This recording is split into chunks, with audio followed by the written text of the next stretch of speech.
trial for Jesus, a bunch of the people who Jesus had healed on his ministry came to testify for him, including the man at the pool of Bethesda, the woman with the issue of blood, a few of the lepers, and other famous characters that Jesus healed throughout the Gospels. And while that's not, like sacrilege or anything, I highly doubt all of them were in Jerusalem at that time. It also gets a detail of the crucifixion wrong.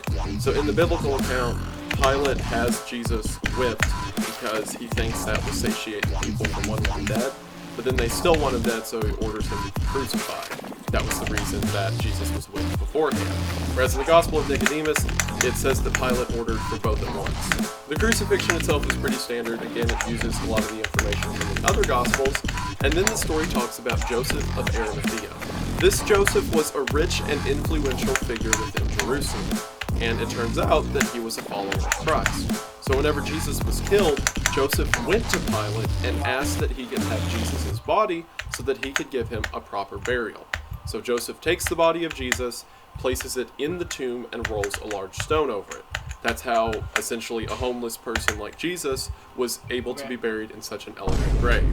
So for doing this, and again, this is where the story diverges from the biblical canon, it says that Joseph was thrown in jail for burying the body of this heretic.